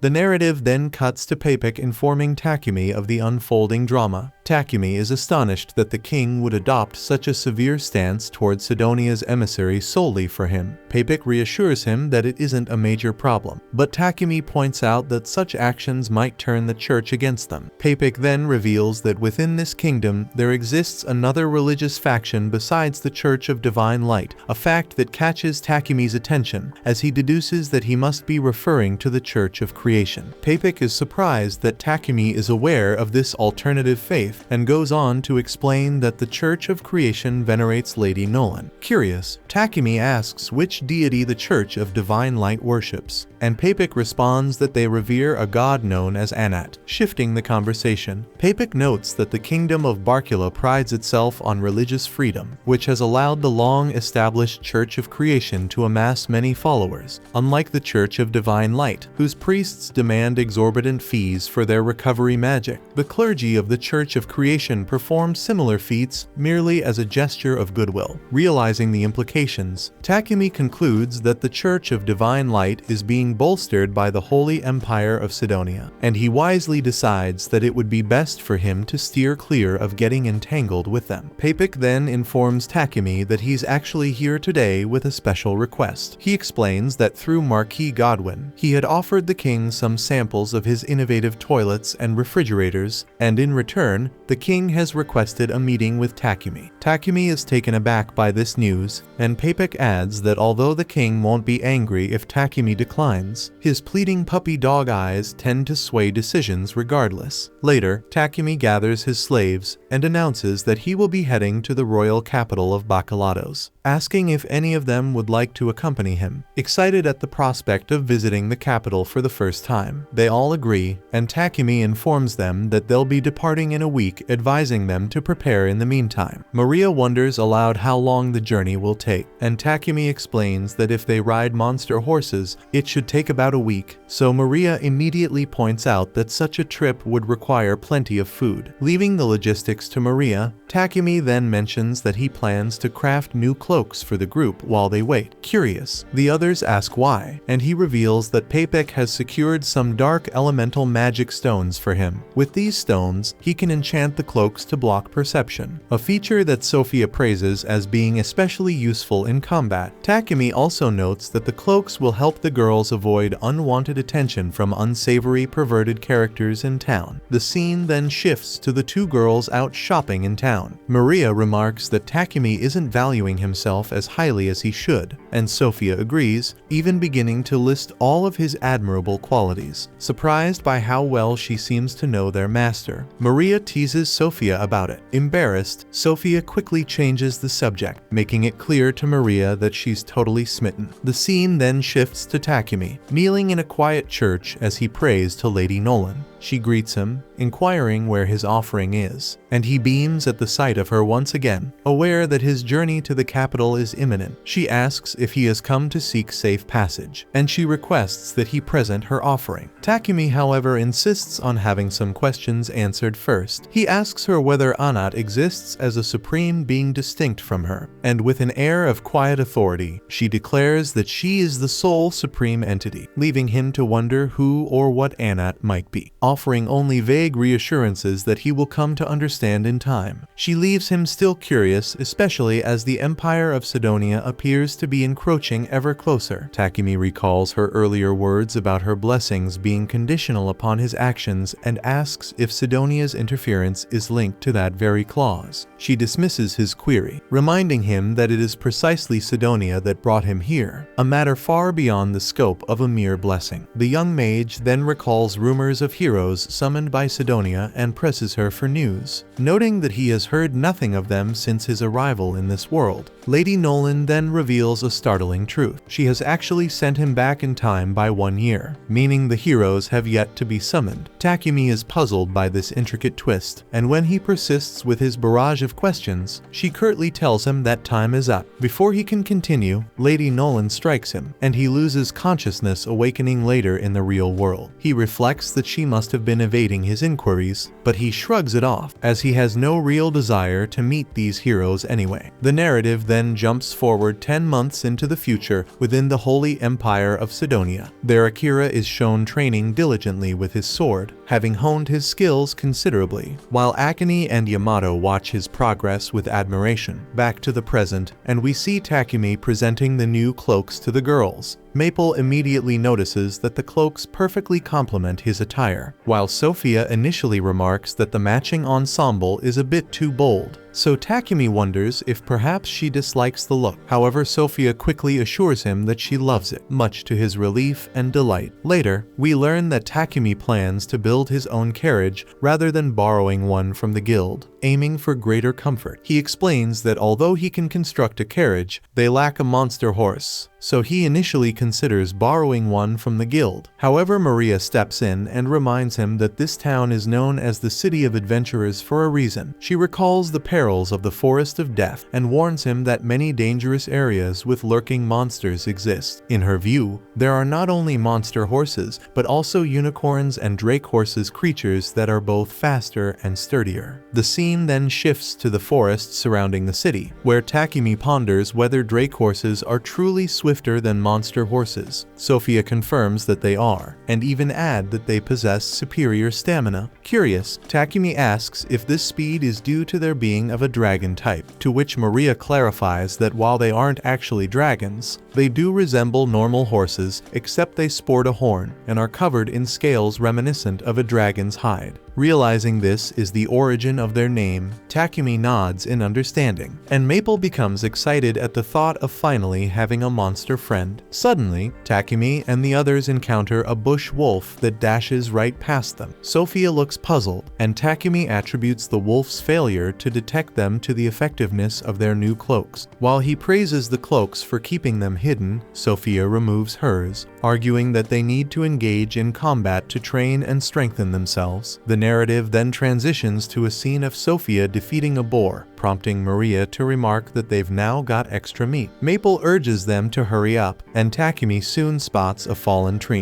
Recognizing its value, he decides to salvage it for its wood, which he intends to use in building the carriage, especially since he had been considering buying some from Paypek. Despite Maple's impatient protests for them to speed things along, Takumi and the others set about chopping up the meat and collecting the wood. Irritated, Maple storms off on her own, dashing through the forest and noting the numerous dead trees scattered about. As she ventures further, she senses something ahead and soon discovers an injured drake horse. The creature throws his magic at her, but she deftly dodges the attack, a move that reminds her of the time when she was injured and Takumi had helped her. In that moment, she tells the drake horse that her master is truly exceptional at healing, but just then 2 giant ants begin to approach them. Maple notices that the giant ants are the very threat afflicting the drake horse, and she swiftly binds them using her finely spun threads, allowing the drake horse to finish off them. Just as she prepares to leave and summon her master, she suddenly finds herself encircled by a swarm of even larger ants. Desperate, she weaves several layers of her threads into a protective barrier, but the relentless ants begin tearing it apart. Frantically, Maple attempts to reach her master via telepathy, yet no response comes, so she wonders if he's too occupied with chopping wood to notice her distress. And as her concern grows, the drake horse collapses from its injuries. As the ants continue to dismantle her barrier, Maple breaks down in tears,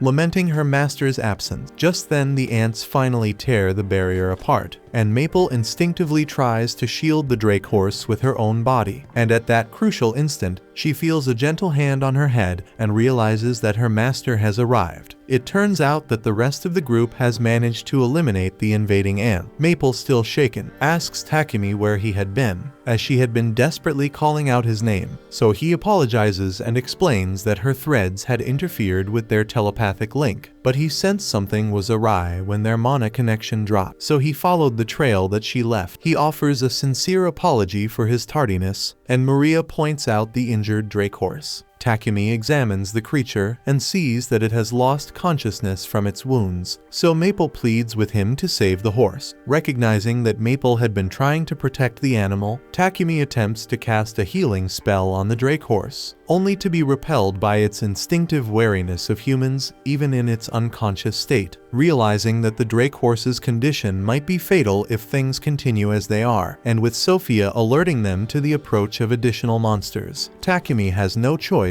but to retreat both Maple and the horse into his pocket dimension for safety. After he does, Sophia urgently warns him that housing an advanced monster in his pocket dimension without a familiar contract might cause him severe strain. Takumi assures her that he'll be fine, but then when he feels tired, he quickly tries to gulp down a potion to bolster himself, but before he can drink it, he collapses from exhaustion. Later, we see Takumi slumped in his room, fast asleep, with the girls quietly keeping vigil by his side because he's been out for over 12 hours. Sophia remarks to Maria that Takumi won't wake until he's successfully stabilized his pocket dimension, while Maria wonders why Maple hasn't emerged yet. So Sophia speculates that the Drake horse remains terrified, and as long as Maple keeps the creature confined in the pocket dimension, it will continue to spook it, causing Takumi to slowly wither away. Convinced that something must be done, Sophia kisses his hand and follows his mana signature, eventually finding Maple. She inquires about the Drake horse's condition, and Maple confirms that it's still trembling in fear. Sophia suggests she might be able to coax the Drake horse out, but cautions that releasing it into an unfamiliar area could confuse the animal. She points out that unless the creature comes out, it won't receive any healing, and Takumi will remain unconscious. To solve the problem, Sophia proposes that Maple recreate the barrier she had previously woven in the forest. Such a shield would conceal the true location of the Drake horse. Maple agrees, then steps into the garden with the Drake horse to form a new protective barrier. Meanwhile, Sophia intends to visit Papek's company to acquire some monster medicine, but Maria volunteers to go instead, urging Sophia to stay close to their master. The scene then shifts to Sophia watching over Takumi as he sleeps. In his dreams, Takumi relives moments spent with everyone, until eventually he stirs awake. Opening his eyes, he notices Sophia still sleeping by his bedside, and when she eventually wakes, she beams at the sight of her master, and he thanks her warmly for watching over him. He mentions that he needs to check on the Drake horse and steps inside Maple's barrier. Noticing that the creature seems to have recovered a bit, Takumi asks if it might become a friend as well, given that it's already grown close to Maple. He uses his magic to gently tame the Drake horse and succeeds. Following this, Takumi casts a powerful healing spell to restore the creature's health, and Maple dispels the barrier around it. Takumi announces that they have gained a new companion, prompting Maple to ask what name they should give her. Inspired, Takumi decides to name the Drake horse Camellia, after a leaf-bearing tree that retains its foliage year-round and blossoms with red and white flowers. The girls all agree that it's a lovely name, and Maria suggests they all sit down to eat, announcing that she has just finished preparing dinner. Meanwhile, at the bustling Palom Trading Company in Barcula's capital,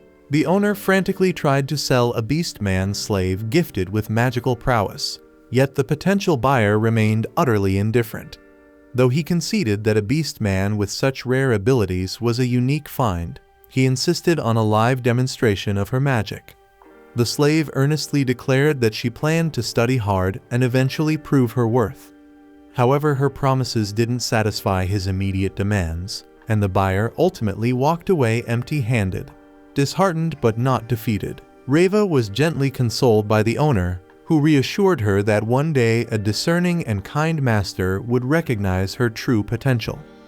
Later on, we find Reva alone in her modest room, lost in thought. She recalls the days when she still lived with her family, days marred by financial hardship that forced her to leave for the city to save some money, and with a promise to send money back to her brother. Yet despite all her efforts, she hasn't managed to fulfill that promise. The narrative then transitions to Takumi's mansion, where Maria casually inquires whether he plans to visit Digambo's workshop once more. Takumi confirms that he does, explaining that his carriage urgently requires some expert blacksmith work. Sophia, ever the worrier, points out that he recently took on an extra order for potions and refrigerators and hasn't had a moment's rest in days. Maria urges him to take care of himself, but he insists he's fine as he sets out. Not long after, at the Adventurers Guild, Takumi overhears a heated discussion about a mysterious, unsettling creature reportedly seen on the city's outskirts. Curious, he approaches the receptionist, who explains that recent reports have described a bizarre creature roaming near the city's edge. He even shows him a crude sketch, noting how strange it is that no significant damage has yet been recorded. Then, when asked about his own presence, Takumi reveals that he's here to register a new pet. The receptionist's eyes light up with excitement. He remarks that it takes something truly extraordinary to surprise him these days. Then, to everyone's astonishment, Takumi unveils his pet Camellia. Almost immediately, the guild members notice that Camellia bears an uncanny resemblance to the creature in the sketch. Alarmed by this startling coincidence, the guild master swiftly summons Takumi for a private discussion. Meanwhile, as the town bustles around, Sophia strolls through the streets, her thoughts still lingering on her recent trip to Mulan Trading Company. She remembers how she'd been on the hunt for a beast-man slave with magical abilities to assist Takumi with his production, but no candidate proved suitable. Still, Mulan had promised to spread the word among other traders, and Sophia had thanked her warmly. But before she left, Mulan even remarked that Sophia had changed ever since sealing her contract with Takumi. In the present, Maria bumps into Sophia on the street. Sophia casually asks if Maria's done shopping yet, to which Maria replies that she still needs to visit the butcher. Sophia then confides that Takumi seems constantly worn out these days, and she wishes she could ease his burden by ensuring he gets plenty of nutrition. Though she longs to help, she admits she isn't skilled enough in alchemy, and Maria assures her she'll do her best through cooking. When Sophia offers to lend a hand, Maria insists that it's best if she sticks to her own duties. Sophia takes the gentle rebuff in stride, and Maria notes that Sophia appears noticeably different, her expression softer, more at ease. Surprised to hear the observation a second time, Sophia blushes and quickly changes the subject, suggesting that they go pick up Takumi. They soon arrive at Digambo's workshop, only to find Takumi fast asleep at his station. Digambo explains that Takumi was utterly exhausted and dozed off mid-work, warning that if he continues at this pace, he'll collapse. Not long after, Takumi proudly unveils his newly finished carriage and invites Camellia to pull it. But before taking it out for a test drive, the girls examine it closely and are astonished to discover that it's not just a carriage, it's essentially a moving house, complete with individual rooms and bathrooms. They embark on a ride, and despite the vehicle shaking on the outside, the interior remains remarkably smooth and comfortable. Curious, Takumi asks Maria for her thoughts. While she expresses her approval, she suggests adding some decorative blades along the sides. When he inquires about the idea, Maria grins and says it would look incredibly cool. After a few days, they let Camilla run around town with the carriage, and her stats quickly level up in the process. Then comes the day to set off for the capital, and Takumi notices that the Lion Fang will be joining them as an escort. Real inquires about the creature pulling his carriage, and Heath clarifies that it's a Drake horse. Just then, Godwin and Papik arrive as well. Papik is visibly excited to see the carriage and asks Takumi if he can take a peek inside. Takumi agrees, and upon inspection, Papik is astonished that Takumi built the carriage himself. Takumi confirms he did, prompting Papik to ask for all the details of how he managed such a feat. Overenthused, Papik exclaims that he'll pay handsomely for this work, but Godwin quickly intervenes to temper his enthusiasm. Papik apologizes, and Godwin remarks remarks that the carriage is truly impressive. He states that he would be fortunate to own a carriage like this, and Takumi realizes that Godwin wants one made for him. Godwin boasts that he's willing to pay up to 100 platinum coins for it, and Takumi muses that such a price would be equivalent to 1 billion yen, surprised at the astronomical sum. They then begin their journey to the capital, and along the way, Godwin praises Takumi for his significant contributions to his domain. He proclaims that Takumi is set to play an even larger role and become renowned far and wide. His butler concurs, and Godwin adds that Takumi's exceptional talent attracts all sorts of attention, so he'll need protection from unscrupulous riffraff. However, Godwin admits he can only manage threats within the kingdom. When it comes to Sidonia or other nations, he has no idea what schemes they might be plotting, so vigilance is key. The scene then shifts to Sidonia, several months in the future, where we see Akane reading that the goddess Anat created mankind in her own image, and then fashioned the beast men from wild creatures to serve humanity. Then she created the elves and dwarves, placing them beneath mankind in hierarchy. Akane then glances at a slave collar from the beast men displayed in her room and feels a deep sense of disgust. Meanwhile, Takumi and his entourage arrive at the capital of Bacalados, and Takumi is relieved that they didn't encounter any monster trouble along the way. Real mentions that they did, but thanks to Takumi's loyal slaves and pets, the creatures were wiped out in an instant, leaving them with little extra work. Papek then informs Takumi that he'd like to discuss something with him once they reach the inn. At the inn, Papek reveals to Takumi that he intends to gift the king a carriage similar to Takumi's own masterpiece. He explains that he has already spoken with Godwin about it, and they both agree that presenting such a carriage is the best way to demonstrate Takumi's exceptional talent to the king. With an audience scheduled with the monarch in 5 days, Papek expresses concern that building a carriage in such a short time would be challenging if done in Bolton. He asks Takumi to begin work as soon as they return there. However, Takumi insists that he can construct it here, noting that hauling a carriage back from Bolton would be too much effort. He adds that he can manage with the materials he currently has, but he will need adequate workspace, and Papek promises to take care of that. Later, Takumi is seen discussing the new project with his slaves. He explains that Papek has arranged for him to operate out of the garden of the Palin Company. Sophia chimes in, mentioning that she's heard of this company, a reputable slave trading enterprise run by a man named Burton, and advises that Takumi should secure an assistant to help with the work. Maria then points out that he barely rested before this trip, and now he's diving back into production without a break. She cautions that this is reckless even for him, but Takumi assures them that he isn't truly tired. Sophia, still upbeat about the prospect of working with the Palin Company, suggests that Takumi should purchase another slave.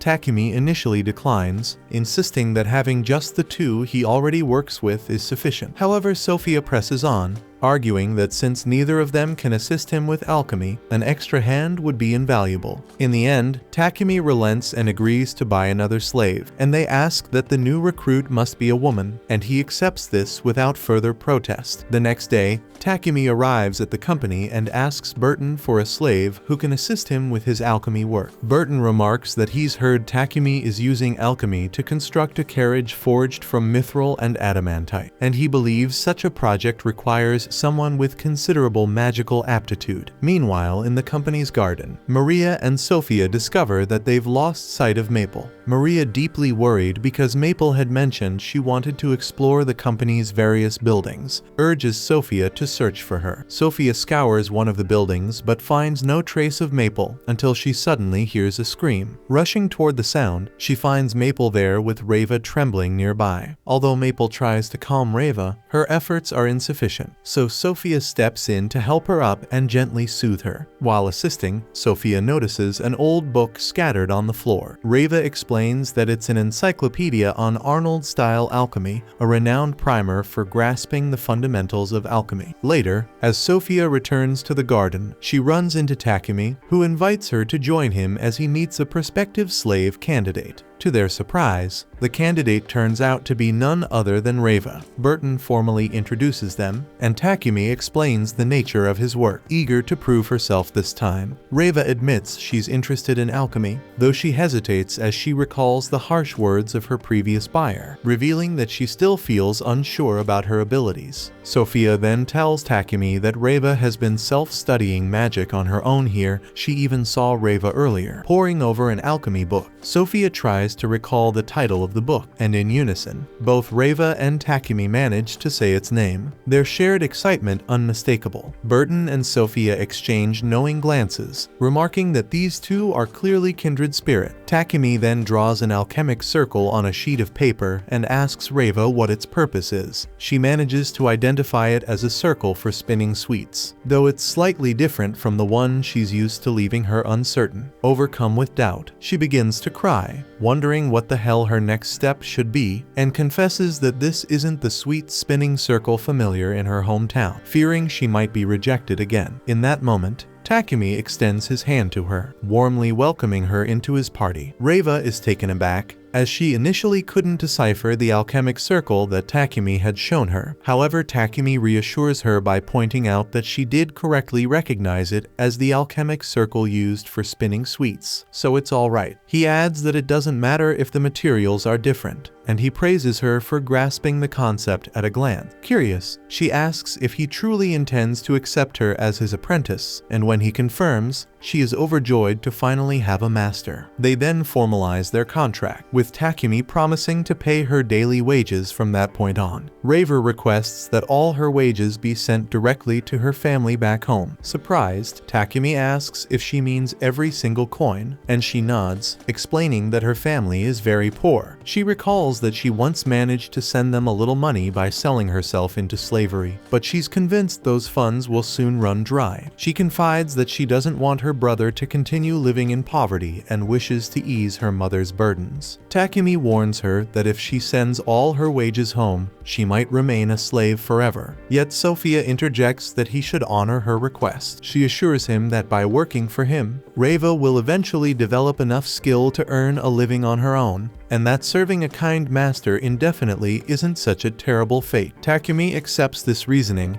and later introduces Reiva to the rest of the team. Much to her delight, the scene then shifts to the present in the Holy Empire of Sidonia, where the Emperor learns that the Kingdom of Barcula still refuses to relinquish Takumi, despite having sent 3 missives by now. The Emperor considers that they must be taught a lesson, but Elizabeth intervenes, urging him to hold off on any rash actions until the heroes are summoned in a few months. Still reluctant to let the matter rest, the Emperor presses on, but Elizabeth advises him to harness the power of faith. She explains that they will spread word that someone is disrespecting the Church of Divine Light, a move sure to incite the anger of its faithful. Moreover, she warns that the Church of Divine Light Squadron will not stand idly by when such sacrilege occurs.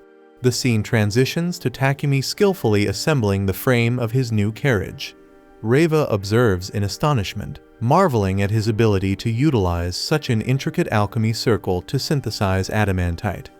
With a light-hearted chuckle, Takumi downplays the complexity, assuring her that while it may seem advanced, she will soon be capable of creating similar formations herself. Though hesitant, daunted by the sophistication of the technique, Reiva listens as Takumi shares a crucial insight: true mastery in alchemy comes not just from knowledge, but from passion. Encouragingly, he reminds her that she already possesses the most vital quality, an innate excitement for the craft. Later, we see that the day has come for Takumi to meet the king, and his carriage is finally complete. Then an elderly man approaches to inspect it, asking if it truly belongs to him. Takumi replies that he built it for the king, and the old man is even more impressed than he had heard. Takumi is taken aback when he wonders how the man knows his name, and then Papik and Godwin rush over, referring to the elderly visitor simply as the king. Takumi is shocked to discover that he is indeed in the presence of the king, king, who bows down to him, and Godwin and Papik follow suit. Godwin comments that he had expected their audience to be held in the grand chamber, while the king explains that he just wanted to thank Takumi without any of the usual formalities, leaving Takumi to wonder what exactly that meant. The king goes on to say that thanks to Takumi's ingenious solution, they now have a fix for the sewage problem that had long plagued the kingdom. Takumi, bowing his head in gratitude, pleads with the king not to overdo the praises. The king then apologizes, explaining that under normal circumstances he would hold a lavish banquet in Takumi's honor, bestowing grand rewards and even a peerage, but that such ostentatious gestures would only attract unwanted attention in Takumi's particular case. Unconcerned with titles or riches, Takumi thanks the king for protecting him from Sidonia, to which the king modestly replies that it was simply his duty. Takumi is moved to see that the king truly values his people above all else, and after receiving a modest reward for solving the sewage crisis, he departs. As they leave, the king instructs his trusted ministers to keep the details of their meeting strictly under wraps, so they issue an immediate gag order. Still, they all agree that Takumi's influence is bound to grow, and that his identity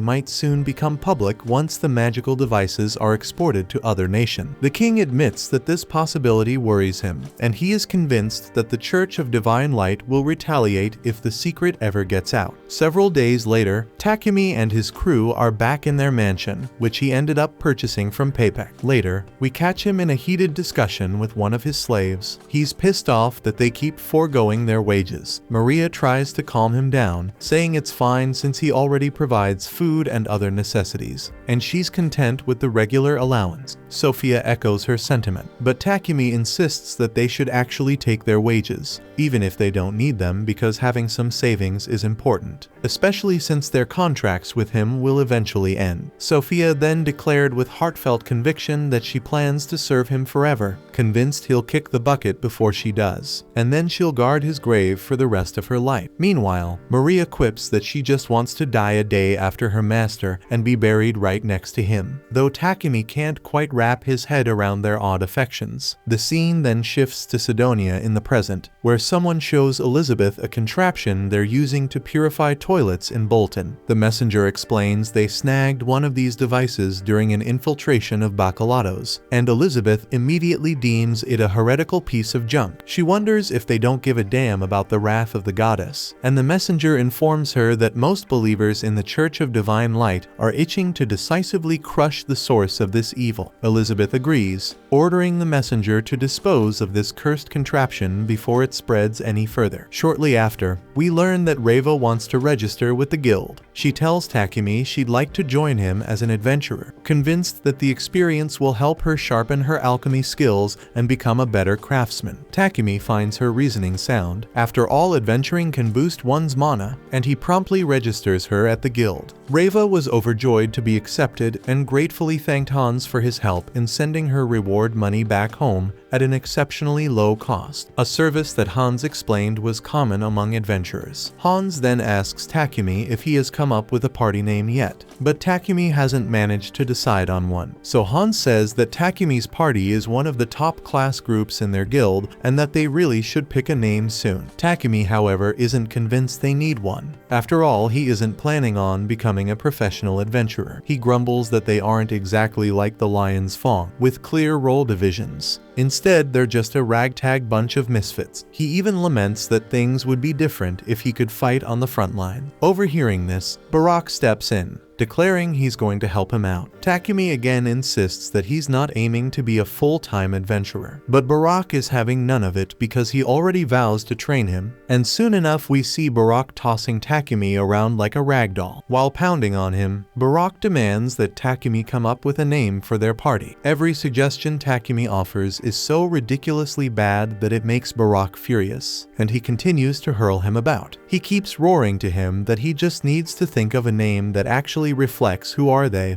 And by watching this chaotic scene, Reva wonders if being an alchemist is really supposed to be this damn hard. Later on, as Maria tends to Takumi's bruises, he asks his servants if they have any suggestions for a party name. He complains that every time he rejects a name, Barack throws him around like he's worthless. The servants offer a few suggestions, but none fare any better than his own feeble attempt. Sophia remains silent through it all, and it soon becomes clear she's absolutely pissed at the guildmaster for beating Takumi up so horribly. She declares that she's going to make him pay and starts heading to the guild, but Takumi stops her, insisting that the guildmaster was just training him. In fact, he reveals that thanks to the beating he took today, he actually managed to level up some of his skills. Sophia decides to stand down for now, and Takumi resigns himself to the fact that his suffering will likely continue until he finally picks a decent party name. The scene then shifts to the Empire of Sidonia, 10 months into the future. There we see Yamato locked in combat with a captain of the guards, overpowering him with sheer brute strength. Akira, watching from a distance, scoffs and calls Yamato nothing more than a brute who relies solely on muscle. Akane chimes in and asks if he thinks he's better than him, to which Akira boasts that he is. After all, he's a hero. She reminds him that all three of them are heroes, and when he tries to ask her out to hang out, she storms off, having no intention of wasting her time with a cocky jerk. Later, we see Akane curled up in her room with a book, pondering how the Church of Divine Light preaches human supremacy. Yet based on what she's heard around town, there's another religion, and it's the Church of Creation, which teaches that all races are children of Nolan. She suspects that this nation is dominated by the Church of Divine Light that summoned them, and she's convinced there's a hidden agenda behind their summoning. Although they claim it's all for world peace, she can't help but wonder what they really want from them. The scene then shifts to Takumi, who is handing a ring and a staff over to Reva, explaining that these items will help her activate spells. Reva remarks that they'll come in handy on their next adventure, while Maple can't help but feel jealous that only Reva is receiving new weapons. Not to be outdone, Takumi reveals that he's crafted Wolverine claws specifically for Maple, assuring her that they won't interfere with her thread manipulation,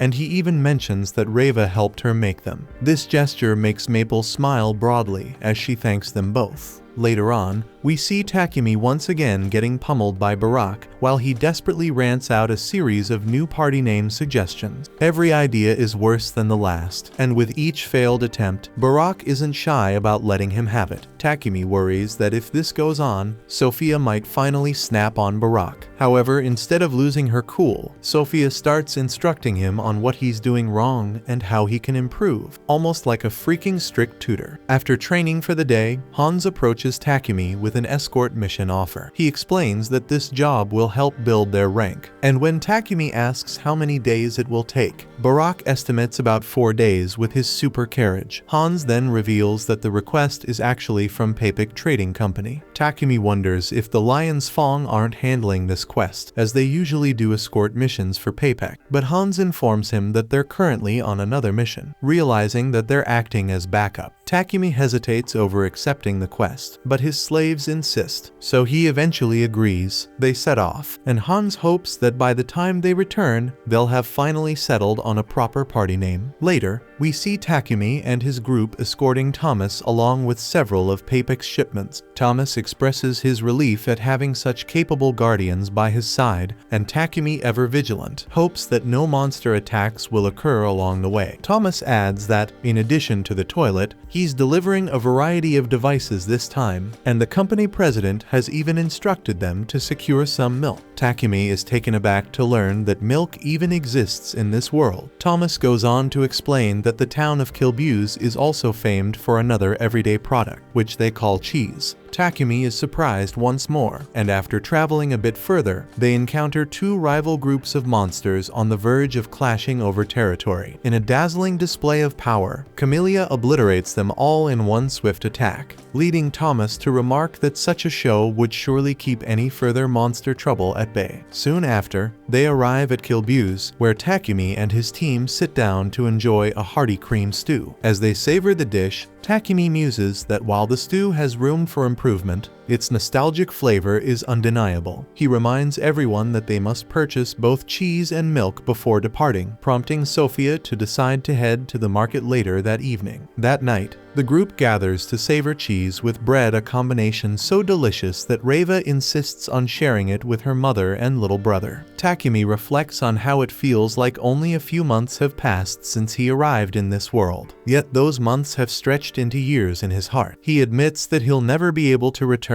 to his old life, and he finds himself strangely nostalgic. Perhaps it's the milk and cheese that stir these memories. Curiously, he asks Sophia if they have rice in this world, and she replies that while grain is available in the kingdom of Samandor, rice is not found in Bolton. Maria then says that they were selling some rice in the capital, and Takumi is disappointed that he didn't manage to grab any while he was there. He then asks Sophia if she ever misses her homeland and its food, to which Sophia replies that she prefers the present to dwell on memories of her hometown. She explains that she endured a curse for over 50 years, but forming a contract with him has given her a whole new lease on life, as if he'd finally given wings to a caged bird. She says she only looks forward to the future, not back at the past, and the others nod in agreement. This gives Takumi an idea for their party name, and he declares that their group will be called Wings of Nolan. He explains that by giving each other wings, they can move forward together, so the name suits them perfectly. Everyone likes the name, and 2 nights later, they return to Bolton. As they enter their mansion, Takumi immediately notices a paralyzing poison lingering in the air, and some strange-looking men seize his friends. One of them approaches him with a knife, intent on killing him, but Maple swiftly disarms the assailant, and Takumi follows up with a powerful hit to his stomach. The other attacker then lunges at Takumi, but he counters with some new wrestling moves, taking him down quickly before finishing him off with a punch to the guts. Afterward, he heals his friends, and Sophia apologizes for failing to protect him. Takumi shrugs it off, and Maria inquires how he managed to avoid paralysis. He explains that both he and Maple have developed poison and paralysis resistance, though he admits he still feels a bit numb. Maple then asks what they should do with the intruders outside, revealing that she has captured several assailants while leading Camilla to her stable. She had sensed that there might be more inside the house as well, which is why she hid herself in the pocket dimension. Sophia speculates that this attack was premeditated and suggests that they seek help from the guild. Takumi then instructs her to bring Barak from the guild. Soon after, we see a carriage transporting the captured assailants away, and Barak advises Takumi to report the incident to the Lord, noting that it's a serious matter.